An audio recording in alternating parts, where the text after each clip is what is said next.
Secretary और प्रवक्ता हैं। अरुण जी, स्वागत आपका। आपकी पार्टी क्या इस बिल के पक्ष में है? अगर है तो ये विपक्ष को और तमाम मुस्लिम समाज के नुमाइंदों को ऐसा क्यों प्रतीत हो रहा है कि ये उनके खिलाफ है और उनकी ज़मीनें हड़पने के लिए, कब्जा करने के लिए? देखिए, वही लोग यह बात कह रहे हैं जिन लोगों ने जमीन को कब्जा करके गरीब मुसलमानों को इंसाफ नहीं देना चाहते या पासमानदा मुसलमानों को न्याय नहीं देना चाहते। अगर इसको सिंपल भाषा में समझा जाए तो जो ओबीसी वर्ग है या दलित वर्ग है, जो उसमें मजबूत है वो अकेले लाभ ले रहा है, जो दलित में कमजोर है वो अकेले लाभ ले रहा है। वही हाल है मुसलमान में, जो मजबूत है वो कमजोर को लाभ नहीं देना चाहता है, न उसको लाभ दिलाना चाहता है। अब देश की सरकार अगर उनको लाभ दिलाने के लिए प्रयास कर रही है, लोकसभा में प्रस्ताव लाकर के उस पर चर्चा, सभी लोग अपना चर्चा कर रहे हैं, तो चर्चा के दरमियान तो सुहेलदेव भारतीय समाज पार्टी यही चाह रही है कि मुस्लिम समाज के जो कमजोर वर्ग हैं, जो सामाजिक रूप से पीछे हट गए हैं, जो शैक्षणिक रूप से कमजोर हो गए हैं, जो आर्थिक रूप से मजबूत नहीं हो पाए हैं, जो सरकार की योजनाओं का लाभ नहीं ले पाते हैं, ऐसे लोगों को सरकार अगर लाभ देना चाहती है तो फिर उन लोगों को तकलीफ क्यों हो रही है? मैं तो देख रहा हूँ लखनऊ में ही जितने वक्फ की जमीनें हैं, यहाँ के जो चेयरमैन है या जो उस वक्फ बोर्ड में जितने मुतवली बने हुए हैं, ये सब एक से एक दलाल बैठे पड़े हैं।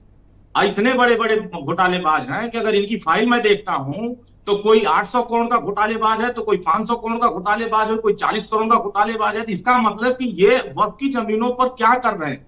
वक्फ की जमीनों पर शिक्षा देने के लिए न बनाया गया है, स्वास्थ्य की सुविधाएं देने के लिए बनाया गया है, आपको बेहतरी करने के लिए बनाया गया है। आजादी से पहले मुसलमानों की ये स्थिति अगर देखेंगे तो 38% सेवाओं में रहा है, लेकिन जब से कांग्रेस की सरकारें 60 साल 65 साल तक चली, इनको 1% तक नहीं रहने दिया।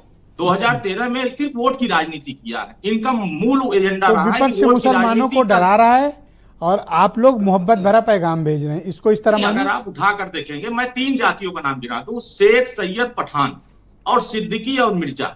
इन जातियों पर देखेंगे तो बहुत मजबूती से वक्फ की जमीनों पर कब्जा किए हुए। अब उसी में उठाकर देखेंगे, फकीर है, डफाली है, लाल देवी है, मुस्लिम दर्जी है। अपने यहाँ वाला गिना रहे हो ना, जो 15-17 नाम गिना। नहीं, मैं सही बता रहा हूँ। इनकी वास्तविकता आप हकीकत जाके जमीन पर देखेंगे ना, तो वो यही कहते हैं कि जो माननीय ओम प्रकाश राजभर जी लड़ाई लड़ते हैं, जो सुहेलदेव भारतीय समाज पार्टी लड़ती, वही सही लड़ रही है। वाले मुसलमानों के पास तो काफी प्रॉपर्टी है, लेकिन इनसे भी ज्यादा प्रॉपर्टी पता है किसके पास है? वो प्राइम लैंड हमारे देश की, हमारे शहर की। जानते हैं किसके पास है? आपके मित्रों के पास, क्रिश्चियंस के पास। ठीक नहीं, ये बात, ये अलग विषय है जिस विषय पर हम चर्चा कर रहे हैं। उनका भी कुछ सोचो, उनके बारे में भी कुछ चिंता करो। ताजमहल जो है उसको भी वक्फ के लोगों, वक्फ की ने कहा कि ये हमारा।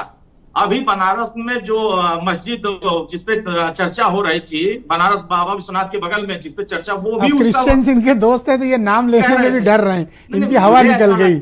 अरे क्रिश्चियंस के पास कितना माल है, देखा आपने कि भारत के जो वक्फ की जमीनें हैं उस पे बेहतर शिक्षा दिलाने के लिए, उस जमीन पर बेहतर शिक्षा, माननीय ओम प्रकाश राजभर विश्वविद्यालय बनाने की बात कर रहे हैं कि वक्फ की प्रॉपर्टी पर विश्वविद्यालय बने, तो जो मदरसों में पढ़ाई होते हैं, मदरसों के बहुत शुक्रिया sir, thank you sir. Second round का वेट करें सर। वीरेंद्र सिंह।